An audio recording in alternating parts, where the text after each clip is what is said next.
I don't know if anyone noticed, but I don't know if anyone's updated their Zoom, but the recording in progress voice is different. They updated when the Zoom updated. It's a different voice. I don't know if anyone else noticed that, but it sort of just spooks me out every time I hear that voice. Okay, it's a different voice. I'm not used to it. It's been so long Zooming that all of a sudden things change. It's a little confusing. All right, so I'm gonna put in the chat box this source sheet, and we'll go from there. Okay, so you should be able to see it in the chat. And if is anyone having difficulty accessing it, I can also share my screen. But if not, then I can see everyone and not have to share my screen if that works with anyone. If anyone's having difficulty, I'm happy to share it, but otherwise I won't share. Does anyone need? I got it fine, and I'm opening up on my other monitor, so great. Okay. Okay, sounds good. Okay. Wait, let me close and try it again. Hold on. That's weird. Is it in the chat? Yeah. Not opening for me. It's not opening. Mark was able to get it? Okay, First, let me try. To click it. First click it and it downloads, and then you got to click it again to open it. It should open in Word. Can you send it again? For some reason, we're not even seeing it. Yeah, I'll send it one more time. Yeah.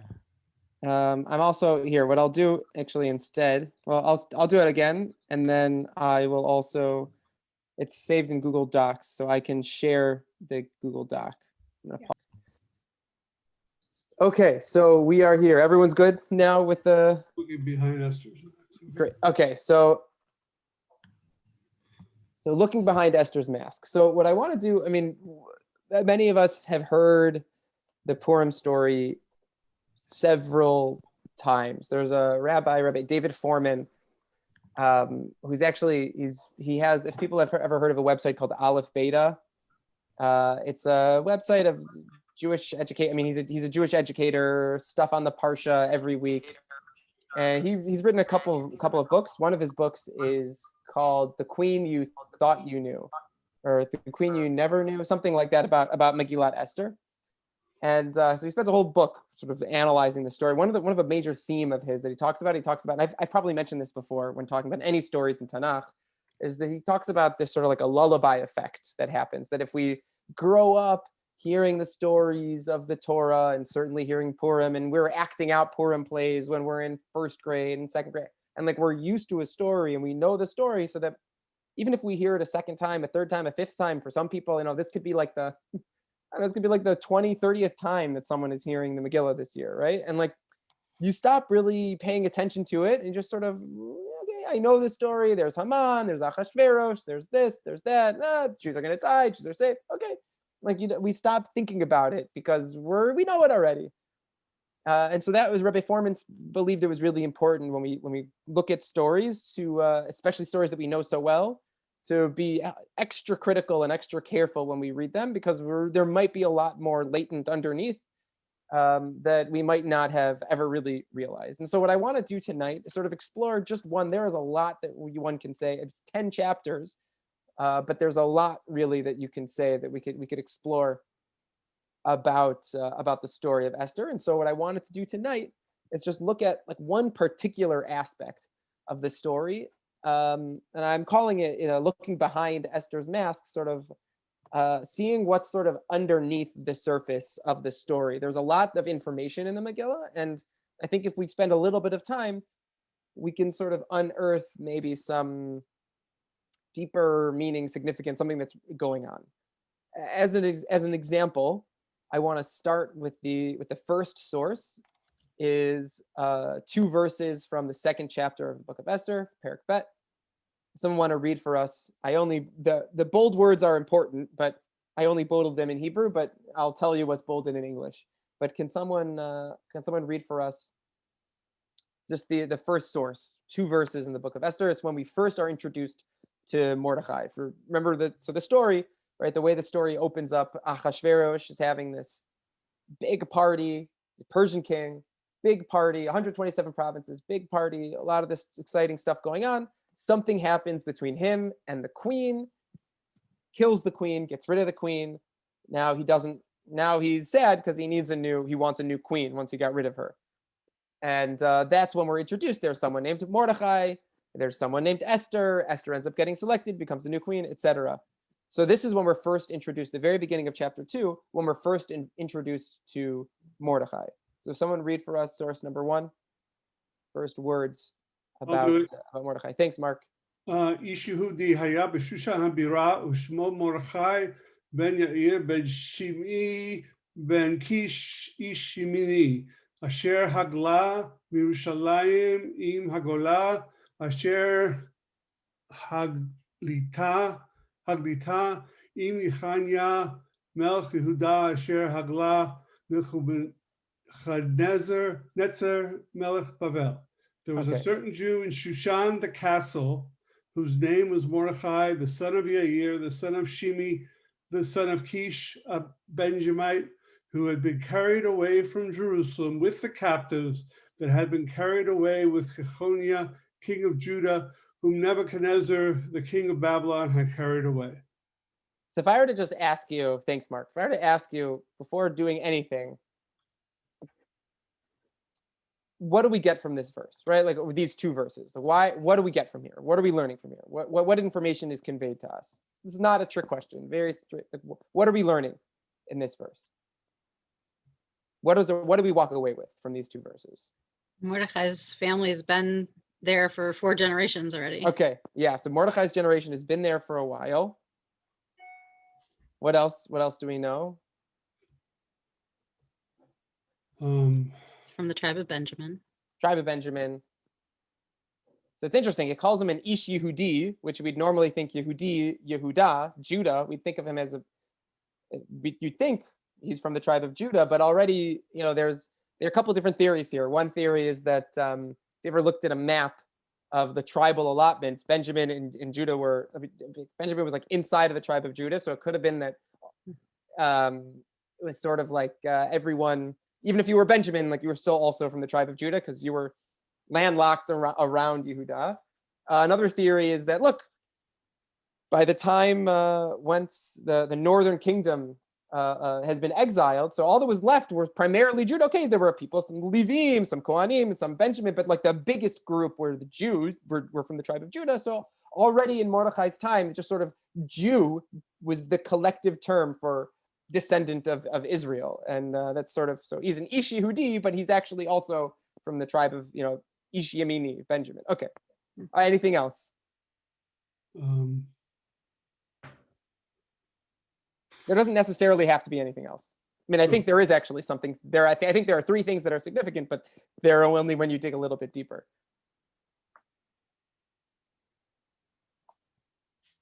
All right, so this expression Ish Yehudi that we started with. So you would think, like a certain Jew is how the English translated it here. So how common do you think that term Ish Yehudi would be? It's actually very rare. It comes up one other place in the Bible, and that's the second source. Someone want to read for us the second source? This is from the prophet Zechariah. I'll do it. Thank you. כה אמר השם צבקות בימים ההמה אשר יחזיקו 10 אנשים מכל לשונות הגויים והחזיקו בכנף איש יהודי לאמור נלכה עמכם כי שמענו אלוהים עמכם.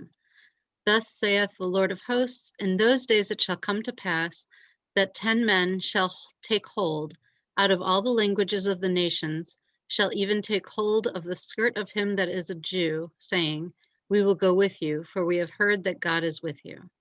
So an expression, Ish Yehudi, we can read it and we say, okay, this is just like a certain Jew. But when we realize that expression, Ish Yehudi, comes up in one other place in Tanakh, so I think we sort of, as a reader, have to think, okay, this is a rare term that's used in one other place. So what is the significance of it in that other place? And then what is that? So let me ask, so what does that do for us? Now that we know that Mordechai is being described as, with the same terminology, that this person that's described in the prophecy of Zechariah, so what's going on in this prophecy of Zechariah? I guess it's sort of like, it's actually funny. I thought about this when I was in yeshiva in Israel. I think I was walking, I think, to my sister. My sister was living in Israel at the time, so she had an apartment or something. I remember going through like a major hotel in Jerusalem, and there was like a big conference, a group of Christian, I don't know, religious Christians who were on this trip to Jerusalem. And I was walking with like my kippah on. I think it might have even been Shabbat. I might have been wearing like a talis. I don't remember. I had very whatever. My kippah was enough already for them to know that I was Jewish.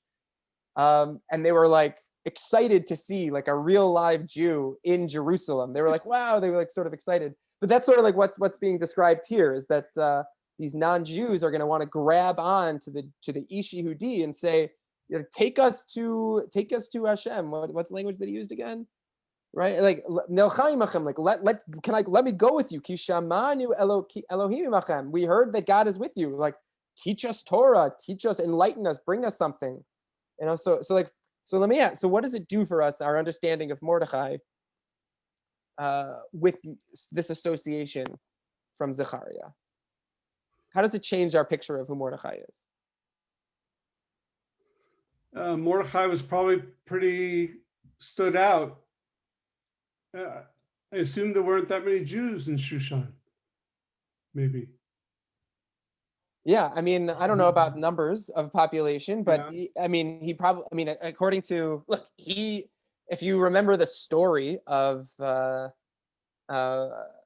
Purim, of Esther, right? Like Mordechai has clear, really close access to, like he has an audience with Haman. Haman walks by him all the time. They're like hanging out in the court all the time, to the point that Haman knows who he is, knows exactly who he is. And we know Haman was a pretty powerful individual. He's walking into Achashverosh's bedroom in the middle of the night.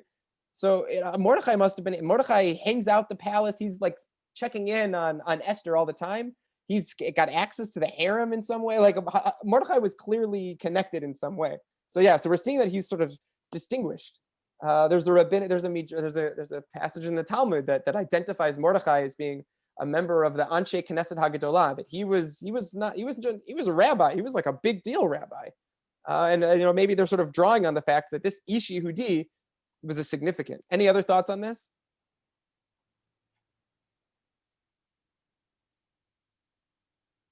We'll come back to Mordechai and this Ish Yehudi piece, because I don't know. I think what Mark is saying, I think, is very compelling, but I want to look back after we look at two more things and then revisit whether we think it's the same or not. The second piece, Shushan is identified as Shushan Habira. So the English translated as Shushan the castle. I took this, I don't know which translation, like a JPS. It says saith, or that was Zechariah had saith. I'm not sure what year it was, but it was an old. I'm not sure that I would necessarily go along with castle, because if you look for the expression in the Bible, so that's source number 3. There's a great website called Al HaTorah, and they've got various different things you can do with the text and different searches you can do. So they have a concordance there. So you can type in the word Bira, Bet Yud Resh He, and you search and find all the places in the Bible, all places in Tanakh that word appears. And lo and behold, we see it appears only at the very end of Tanakh, most of the time in the book of Esther, referring to the city of Shushan. It comes up a couple other times referring to Shushan. The other times that it is used, it's either used to refer to Shushan or one other city / location. And that's, I give as an example from Divrei HaYamim, chapter 29, verse 1. Someone want to read for us? Divrei HaYamim, chapter 29, verse 1.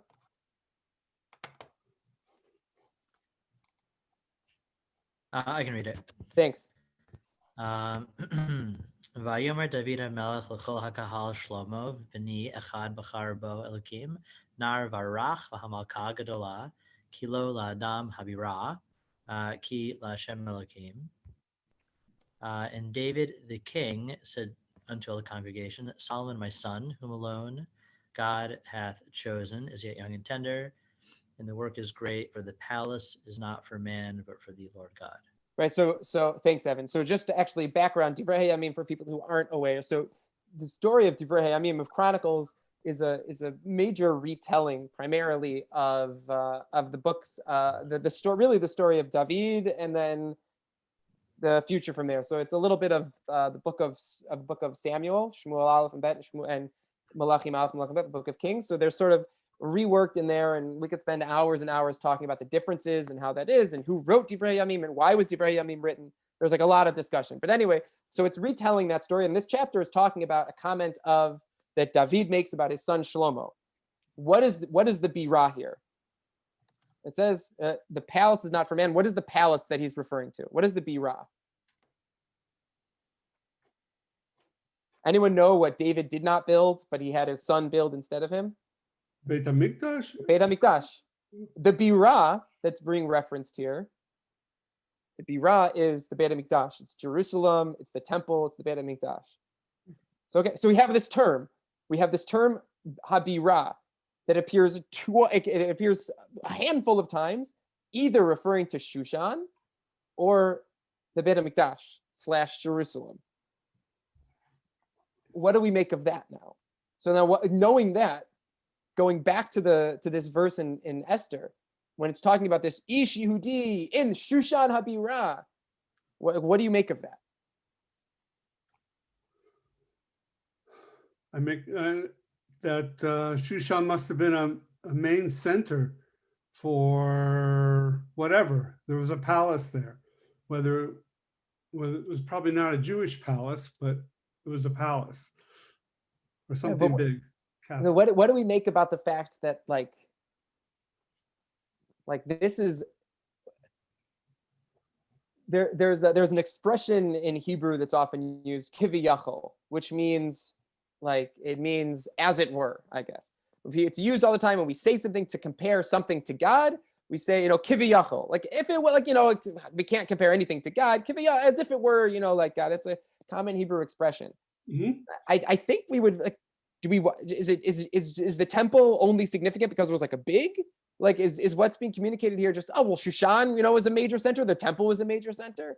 Or is it like the temple was this week's Parsha, right? When the Torah talks about the building of the Mishkan, right? The portable tabernacle, that's the portable version of the Beit HaMikdash. The Torah says, Ve'asu li mikdash, you'll make for me the sanctuary, Ve'shachanti betucham, and I will dwell among them. I'll dwell among the people, right? The Beit HaMikdash is the house of God, kiviyachol, as it were. And what else is and also Shushan. Like Shushan, the king, Achashverosh. It's like, I wonder if maybe something that the text is trying to, is the text, by comparing the two, is it also like contrasting the two? Or sort of saying like, look, the Jews, this Ish Yehudi is hanging around the birah in Shushan. Why isn't he at the birah in Yerushalayim? I don't know. Thinking a little bit about that. One final piece with that is the name Mordechai. So the name Mordechai, I have here a verse from the book of Yeshayahu, 39:1. Someone read for us the book of Isaiah, 39:1. Isaiah is a prophet dealing with Babylonians, Babylonian kings. So there's just a quick line. That's all that's necessary. It's just this one verse about this king, the king of Babylon, king of Bavel. You don't have to read the whole thing. What's his name? Merodach Baladan. Merodach. What is Merodach? Merodach, you look at the letters, it's almost the same. All you add is add a yud at the end, and you have the word Mordechai. Merodach. Most scholars, there was a major. I don't remember if he was a creation deity. He might have been like the equivalent of like a Hercules. Like he didn't create the world, but he sort of like took over. If I know Greek mythology well, and I know Babylonian, Akkadian mythology, but Marduk was a major god, and their kings were named after Marduk, Merodach. And lo and behold, the protagonist of the story here, whose great grandfather, were exiled by the Babylonians to the city of Shushan, to Babylonia, and then Persia eventually, when it was taken over by Cyrus. And he's got the name of this Babylonian deity. His name is Merodach. His name is Merodach, right? It's like I don't know. I can't think of like if Mordechai is this Ish Yehudi, and his name, like let's say his name was Christopher Christensen. Like it's you could be a great rabbi, you could be a great wonderful Jew with the name Christopher Christensen, but you would raise an eyebrow or two to be like, that's the Christopher Christensen, like that's the name of our new rabbi is Christopher Christensen, like the Ish Yehudi's name is named after Marduk, like this Babylonian deity. Like, what does that mean about the community? What does that mean about the levels of assimilation that they're taking on? Like a Christian deity's not a pagan deity's name. You know, it's interesting here. So now, like, so we can go back now to that first verse. So what do we, with all of this, like, what do we make of Mordechai now? Right, he's this Ish Yehudi that in Zechariah is this hero, and he's hanging around in the Birah, but not the Birah in Jerusalem. He's in the Birah of Shushan, and his name is not like Moishi. his name is Marduk. His name is Mordechai. Like, what do we make? And that's going to add to that the fact that there's discussion about another Babylonian deity of Ishtar, and think of Ishtar, Esther. Those almost sound the same. You know, were the Jew, like, how assimilated was the Jewish community here? Yeah. So now with that, what do we make of that first verse about Mordechai? Is it holding up? Look at how great Mordechai is, how significant he is, or is it saying, like, look at what he could have been, and contrast that? Like, look at what we would want, and then Mordechai is here in Shushan. Thoughts? Well, he has a pagan name, but he has a lot of yichus from a long line of Jews. Yeah. So I guess he was respected. I don't know. Yeah, Evan? There are just two things that jumped out. I don't know if this is really meaningful for this discussion, but one, it reminds me of kind of the discussion around Noach, that that you can be good in your time, and maybe the suggestion is, if you're right that Esther is sort of like, I don't know, like chiding him for being named Mordechai, or the book, I should say, the book is chiding for being named Mordechai. Maybe it's also saying, but he was still an Ish Yehudi in his time and place. Yeah, just to kind of go along with that, here they are 4 generations since the exile, and this great Jew, look how assimilated he is, and he's a great Jew. Yeah. And therefore what? You can still be someone, you could be something, right? It's not. Yeah. Interesting. Okay. Interesting. So any other thoughts on this?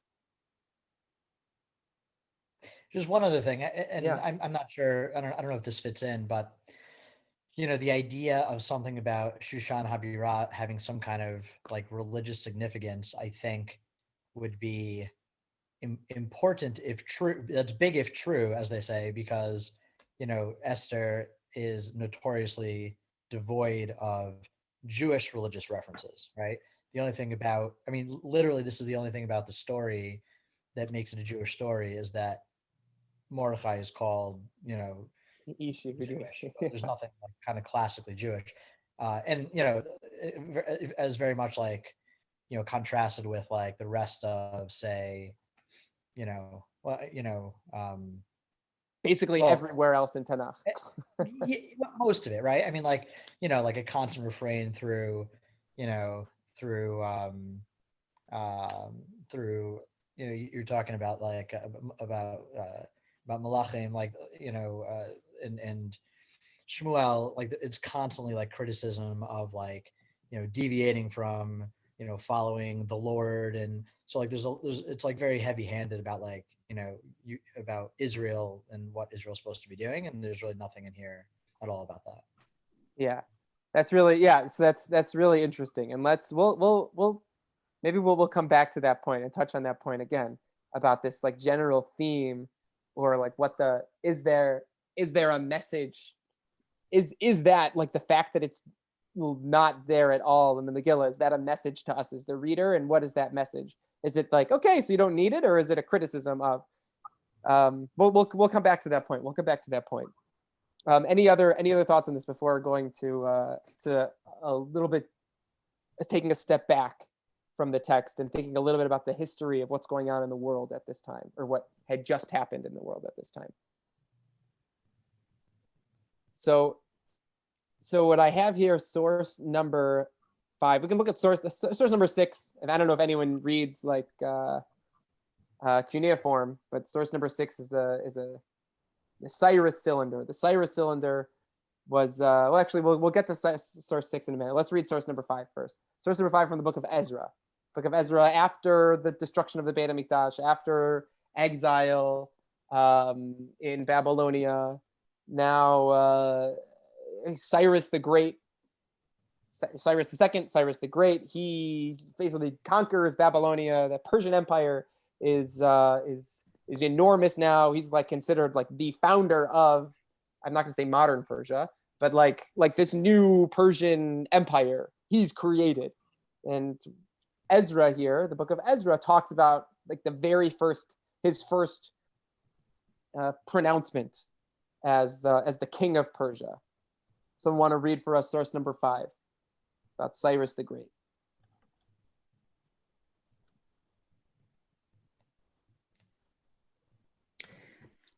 Now in the first year of Cyrus, king of Persia, that the word of the Lord by the mouth of Jeremiah might be accomplished, the Lord stirred up the spirit of Cyrus, king of Persia, that he made a proclamation throughout all his kingdom and put it also in writing, saying, Thus saith Cyrus, king of Persia, all the kingdoms of the earth hath the Lord, the God of heaven, given me, and he hath charged me to build him a house in Jerusalem, which is in Judah.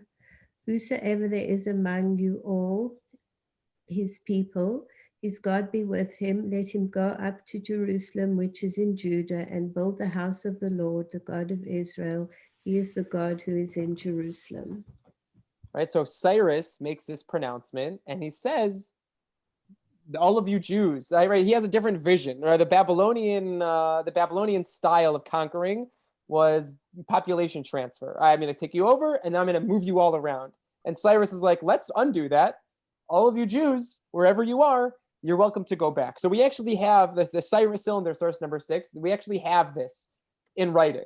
So it's interesting. I mean, we have it in his cuneiform, little Cyrus cylinder there talking about this. So it's interesting because historically speaking, the pronouncement was not necessarily, it was more like a broader, it seems like the way I just sort of presented it. Babylonia was all about population transfers, and Cyrus in Persia was trying to say like, you can be you can do you, go back to where you were, as like a general pronouncement. So that's just an interesting thing. We could talk for hours about this as well, but this is like classic Tanakh, where it takes a historical event and then filters it through the prism of God's hand in the world. It wasn't just that Cyrus woke up one morning and said, I'm going to do this. And it wasn't just that Cyrus decided that for political reasons it was helpful to do this, but that it was God's involvement in history, God's involvement in the world to make sure Bnei Israel, the Jews, would return to Jerusalem, return to Israel. And so that's just like an interesting little piece there about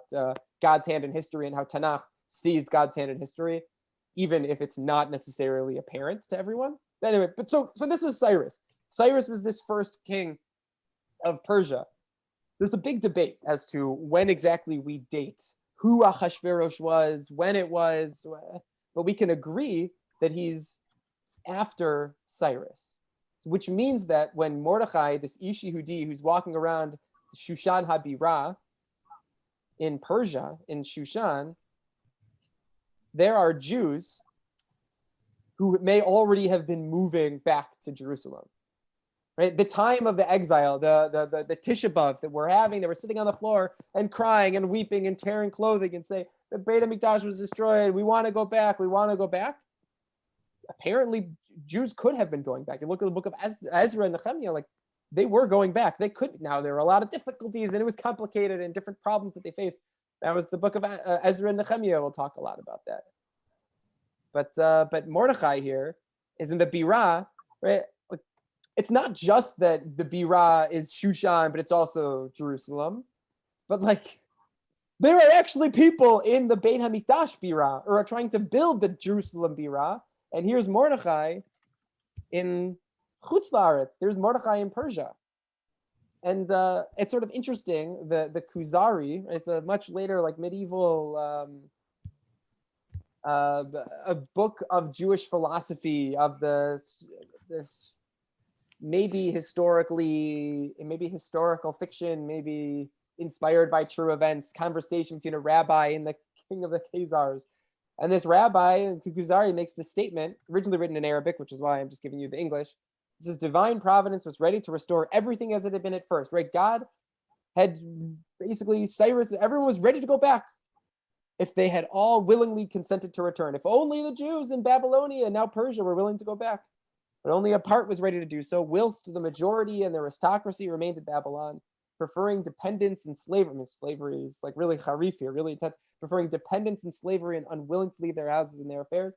Kuzari says, look, Jews could have gone back. There were Jews who did go back. But unfortunately, there were Jews who stayed. They felt as comfortable. I mean, we're all here living in America, but like you can sort of, you could imagine if this was 1948. I mean, it's like, now, right? There are the Jews who are going, and the Jews say, but it's comfortable here. We want to stay here. We want to be here. And there could be a subtle, not so subtle critique of that. And saying like, look, you have the ability. He had the ability. Mordechai had the ability. Especially if he's this issue to you, he's a significant, important person. He has the ability to go back, and yet he's opting to stay here. Does that change our view? I mean, listen, we're all of us are currently not living in Israel. Some of us may have children who made Aliyah, but we're not here. You know, we're not there. How do we interpret? How do we understand this? Is this a critique? Is knowing the historical significance, is Esther critiquing Mordechai? Like Mark, what would your kids say in Israel? How did they make the decision to make Aliyah? They bought a rebellion away from you. What was the? They bought a one-way ticket.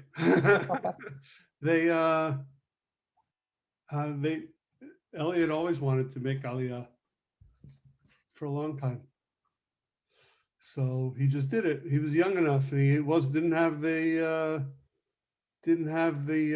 things that hold him back. He had no house, no worldly possessions, so he went. And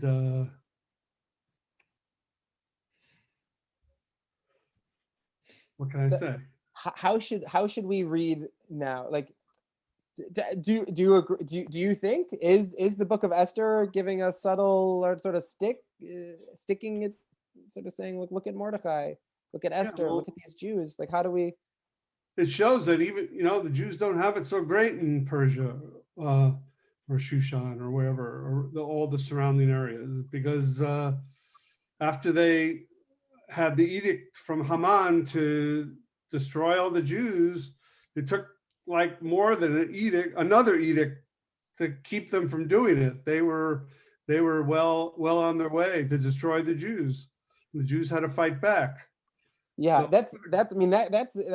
that's also its own separate conversation. But like, but that's an interesting point there, right? Like just to explore that just for a minute, because I think it's a fascinating idea.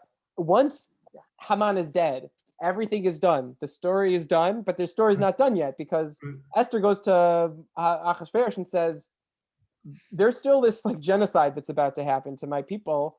Like, what can I do? And Achashverosh is like, I don't know. I guess make another rule that the Jews can fight back. Like, he doesn't even have the ability, whether it's physically he can't, like he doesn't have the political power to. Like, once the floodgates opened, like, I can't stop it. The most I can do is just make it okay for the Jews to fight back, which is like that's a terrifying thing. That the rule can be genocide, and the only way to undo it is just, okay, so then you can fight back. Like, was the expectation that the Jews wouldn't fight back with this original decree of genocide? Like, it's a very confusing, very sort of terrifying reality that the Jews of Persia must have been living in if this was what could have happened. I think even the beginning of Megillat Esther is a critique. We're talking about Habirah and comparing it to Beit HaMikdash, and just the whole party that Achashverosh shows, and the similarities between how the palace is decorated and between the materials that were used in the Beit HaMikdash. I think it's showing. Here it's all for Achashverosh's glory as opposed to God's glory. Yeah. No, 100%, 100%. Well, actually, we'll skip to that for those who don't know what Moralea is referring to. We'll skip to to sources. We could skip to the, actually, yeah, we'll skip, we could just look at that right now. But in source number 9, right, that when it's describing Mordechai, or it's describing Achashverosh's party, right, it uses these terms, Chur, Karpasu, Tchelet, Achuz, Bechlifutz, Argama, and there's Kesef, Zahav, and you look, all these different beautiful colors, and then a lot of these things, Tchelet, Argama, and Kesef, Zahav, so these are very nice and expensive things. So it could be that it's just coincidence, but it could be that it's not coincidence, right? It could be that if this really wasn't that, the Megillah could have just said it was a big party, but it's choosing to use language and choosing to highlight using things that in source number 10, this week's parsha, that are the materials that go into the construction of the Mishkan, that are going to go into the Beit HaMikdash, like exactly that point. That, but there's something even more powerful than that also, though. We're going a little out of order, but we'll still tie this back up. But at the end of in source number 9, it describes the drinks that they were, the vessels, the cups they were using. It describes them v'chelim mikelim shonim. Literally, I think they translated as vessels being diverse from one another. Kelim mikelim shonim, vessels that were different from other vessels. Mm-hmm. If anyone has ever paid close attention to a Baal Korah who's reading the Megillah, who knows what they're doing well, there's a standard trup, there's a standard melody of the Tamei Mikra of how the Megillah is read. Okay, there's the same thing for if there's a more somber melody that's used on Tisha B'Av. Right. Mikelim shonim, according to tradition, it's in, I don't know my tikkun in this room, but according to the traditional understanding, those 3 words, the mikelim shonim, are read with the melody of Eicha. They're read with the melody of Tisha B'Av. Mikelim shonim. Right, it's a sad melody. Why? Because, and this is stemming from this midrash in source number 11, Kelim shonim. Someone want to read for us source number 11 from Esther Rabbah? Okay, I can do that. Thanks, Brian. The vessels being diverse one from another, he brought his own vessels and those of the temple, and they were finer and more beautiful than his. It is as if a mistress had a beautiful servant, and whenever she looked at her servant, her color changed. So whenever his vessels were brought face to face with those of the temple, they lost color and became like lead. Right. So these were this is a thing about comparing the temple's vessels to his vessels. Okay, but these vessels were the vessels of the Beit HaMikdash, right? These were sacred, holy vessels. And he's taking them out, and instead of using them in the service of God and service of the Beit HaMikdash, he's filling them with wine and he's just drinking them himself. Right? And then all the Jews of Shushan, however many there were just doing it. They were just going along with it. To take a step up, there's a passage in the Talmud, source number 8 from the Gemara Masechet Megillah, page 12a, has a conversation. Why did the whole Purim story have to happen? Right? Why did this happen in the first place? If God wanted to save the Jewish people, the easiest way to save the Jewish people would be to not have this decree of genocide against them. So what's the story? What's going on? Why did this happen? So it gives a little bit of extended back and forth, but I think at least some of the answers, maybe all the answers, are actually really relevant here. Someone want to read for us source number 8? I'm sorry, we're going like down and up again. But source number 8, can someone? Yeah. Yeah, go ahead. The students of Rabbi Shimon Bar Yochai asked him, for what reason were the enemies of the Jewish people, a euphemism for the Jewish people themselves when exhibiting behavior that is not in their best interest, in that generation deserving of annihilation? Right, the Gemara doesn't want to say why did we deserve destruction? So it uses the euphemism, why did the enemies deserve destruction? But it's really saying why did this happen? Okay, sorry, keep going. Rabbi Shimon, said to them, say the answer to your question yourselves. They said to him, it is because they partook of the feast of that wicked one, Achashveros, and they partook there of forbidden foods. So I'm gonna pause you there for a second. So this translation is from the Steinsaltz translation. Mm-hmm. And I believe that anytime the non-bolded sort of explanation stuff, a lot of times the Steinsaltz translation uses Rashi's commentary. Far be it for me to disagree with Rashi, far be it for me to disagree with Steinsaltz. Definitely far be it for me to disagree with Rashi. But it's I think is interesting if the language in the Hebrew, mipnei why? Mipnei shenehenu misiudato, because they derived benefit, hana'ah, they derived benefit from the su'udah. The way I would read this passage in the Talmud, it's not that they were doing anything wrong. Not that they were eating non-kosher food. It's not that they were even participating, right? Of course they're going to participate. They're living in Shushan. Some of these are very important government people. Like, they're going to participate. The problem isn't that they participated. The problem was shenehenu, that they like derived benefit from it.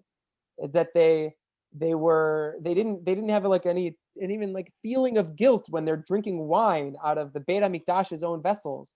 They were, wow, this is great. Wow, this is a holy cup and I'm using it to drink. That's great. You know, they were so even numb to what it was they were doing and the significance of what it was they were doing, that they just like were benefiting from it at this party, which everything should have reminded them about the Beit HaMikdash, even if they're going to be there, even if they're going to be there and participating in it. But they had no sensitivity to it, and they were just soaking it in and enjoying it as Achashverosh's big party, and absent the fact that, like, but what about the glory to Hashem type of thing? Okay, sorry, Mark, you can keep going. But maybe I'm wrong. Maybe, I mean, Steinsaltz and Rashi definitely know a lot more than me, but I think this is a really compelling idea. Sorry, keep going. Okay, Rabbi Shimon responded, if so, those in Shushan should have been killed as punishment. But those in the rest of the world who do not participate in the feast should not have been killed. They said to him, then you say your response to our question. He said to them, it is because they prostrated before the idol that Nebuchadnezzar had made, as is recorded that the entire world bowed down before it, except for Hananiah, Mishael, and Azariah. Keep going. Keep going? Yeah, keep going. They said to him, but if it is true that they worshipped idols and therefore deserve to be destroyed, why was a miracle performed on their behalf? Is there favoritism expressed by God here? He said to them, they did not really worship the idol, but pretended to do so only for appearance, acting as if they were carrying out the king's command to bow before the idol. So too, the Holy One, blessed be he, did not destroy them, but did act angry with them only for appearance. He too merely pretended to desire to destroy them, as all he did was issue a threat. But in the end, the decree was annulled. And this is as it is written, for he does not afflict from his heart willingly, but only for appearance's sake. So what do we make of this? Well, so the first answer, Robin, so he asks his students the question. They say, well, it's because they were benefiting from it. And he said, but then why would the decree be against everyone? It should only be about the decrees of Shushan. So he says, okay, good point. So what's the answer? This is because they all bowed down to idols. Bowed down to idols, but if they bowed down to idols, shouldn't they have actually been killed? They didn't really mean to bow down to idols. They were doing it because, like, what could they do? And so God didn't really destroy them, but what could he do? So he's gonna act as if they're gonna be destroyed, but then saves them in the last minute just because they were really worshiping idols. So okay, they're not really gonna be destroyed. Thoughts on this? Thoughts on what the Gemara here is doing? How it understands this?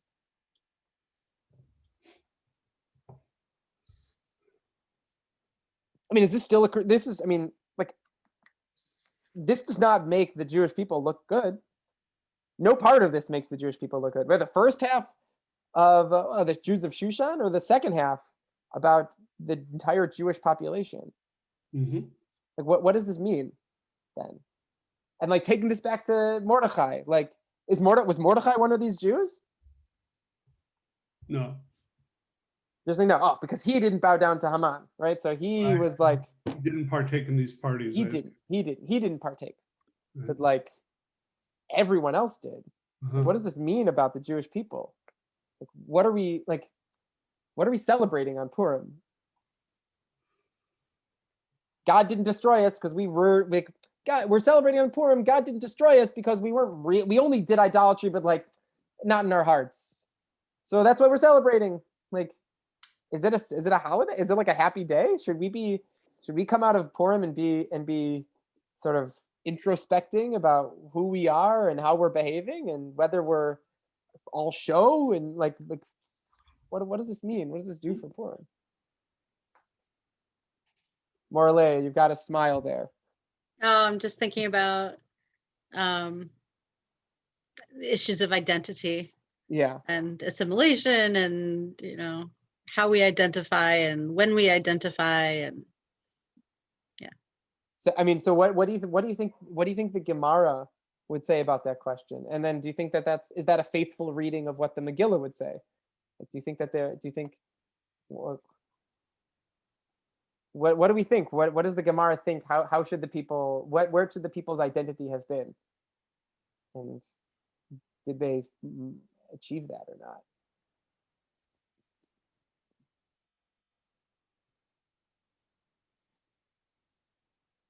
No, if you ask me, I think that there's the Talmud is trying to communicate to, and how you can understand what exactly was wrong.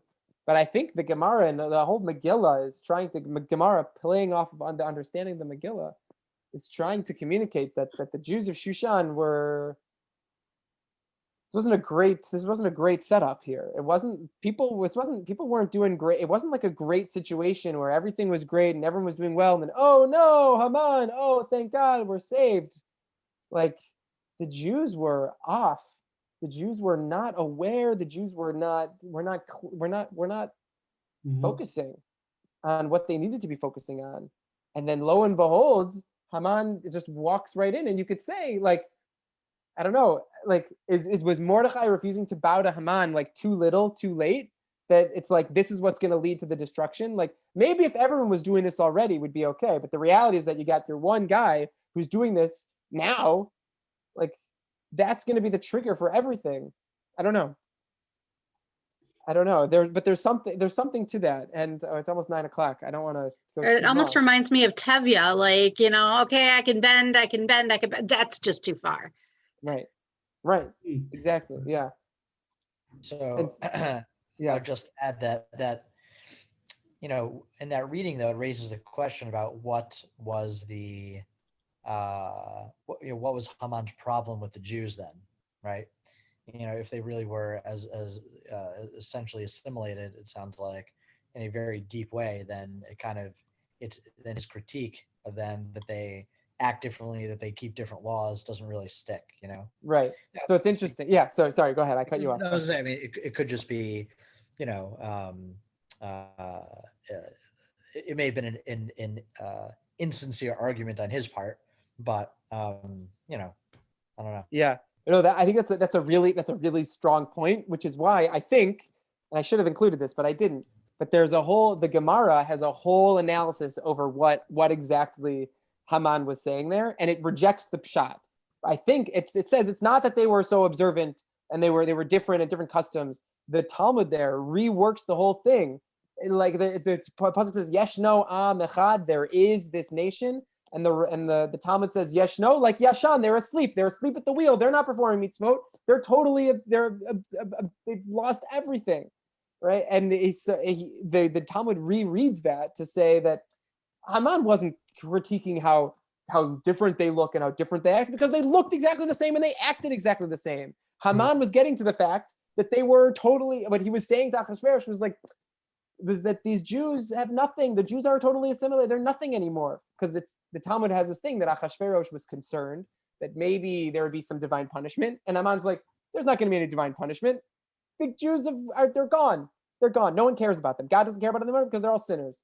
It's sort of, so I think the rabbis are very much aware of, Evan, what you just raised, but because they see other pieces and they see it another way, they read into that particular verse and understand it differently in order to make the whole thing tie together. But your point is definitely well taken, which makes the observation, the read of Chazal, so much more interesting, because they accept it and then churn it so that they can continue with the theme that they anticipate.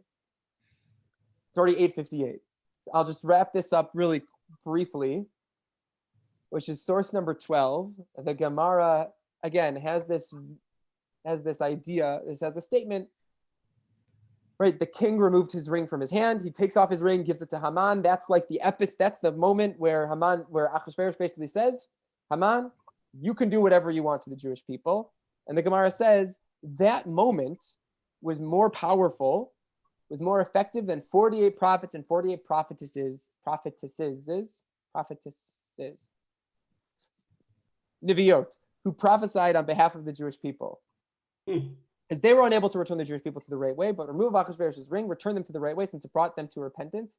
In other words, the Talmud is saying, and I think this might be a little bit why a lot of these ideas are not directly, the Gemara is, well, the Gemara is more explicit, but the Megillah, if the Talmud is right, and what we're saying is right about the Megillah, it's not explicit anywhere, it's all subtle. And I think the reason, and that's what the Talmud in Masechet Megillah is basically saying, that a full frontal attack of this is what you're doing, that's what the prophets did, this is what you're doing wrong, you have to do a better job at this, you have to do a better job at that, did nothing. But it was when things were communicated, when they could sort of read between the lines a little bit and understand, that was when things started clicking. And I think the Talmud is saying that this understanding of the subtlety, what's really going on behind Esther, like that's what it wants, that's what the text wants us to do. Whether you agree with this or not, or you want to take it this another direction about other satires and different things in the Megillah, I think what the Megillah is trying to, what the Talmud is trying to tell us is that what the Megillah is doing, I think this is true, what the Megillah is trying to do is communicate things in a way that we can actually hear it, in a way that we can think and process it, instead of being like, here is what it means and here is what it says, but to present it in such a way that allows us to sort of piece things together and put things together. And one last piece about that, I think is just sort of interesting halacha. The Mishnah in Masechet Megillah says, if you read the Megillah out of order, you have not fulfilled your obligation. Why? I think because the whole idea, like the way a close analysis of the text, you have to read it in order, right? If you start cutting things in and out, you start saying, well, but this is here, that's there, you lose the basic essence of the story. And I think what the rabbis, when we read the Megillah on Purim, what we're trying to get at is a better understanding of the text, and that can only happen from a careful, correct, and straight reading of the text. And once we start jumping around, we've distanced ourselves from the story, and I think we want to spend a little more time with the text itself and not allow ourselves to get lulled into whatever we might have our preconceived notions, but to give us something to think about and explore with this Megillah. So, great. Very thank good. you. Thank you guys. I'm sorry we rushed a little bit, but it's I want to be respectful of everyone's time. Any thoughts right now? While people, Brian and Margot, you can head back to South Africa, but or maybe to Jerusalem. But any thoughts or on this agree, disagree? So did the Jewish people really repent after going through this edict that that Haman said that everyone was going to get killed, and then they weren't? Did that really bring them to repentance? That's a good question. It's a good. There's the Talmud asks, why do we not say Hallel on Purim? We say Hallel on Pesach, on Sukkot, on Shavuot, on Rosh Chodesh, not on Rosh Hashanah. The Talmud says we don't say it on Rosh Hashanah because Rosh Hashanah is a terrifying day, nothing to sing about. It's a day of judgment. Why not on Purim? So there are a number of answers given. One of the answers was like, look, on Passover, we started out as slaves to Paro, we left not as slaves to Paro. On Achashverosh, we started out as slaves to Achashverosh, and we end still as servants to Achashverosh. Talmud says there's nothing to sing about. We survived, but that's not something you sing about. Yeah, but then there were the great academies, so You're right. Look, things turned out okay, but the rabbis were saying, look, the story of Purim is not like, it's not a Passover, right? It's not like this. We were here, then we end over here. Like this was, dropped down and then we came back up. We didn't get any higher than we started. We right back to where we were before, which is not so great. The rabbis thought. There are other reasons that they give for why not Hallel, but that I think is about Mark's point. And did they do tshuva? Like maybe to some degree, but maybe not completely. If they had done real full tshuva, they hopefully would have ended higher than they started, but they didn't. Very good. Something to think about. Mark, you can tell your kids in Israel. Tell me what they think. Okay. You can tell them to you can send them the source sheet. Tell them to read it while they're waiting in line for their vaccine. Yeah, they're actually agreed to get it. Excellent. Remember I told you those? Yeah, Well, I stopped the recording.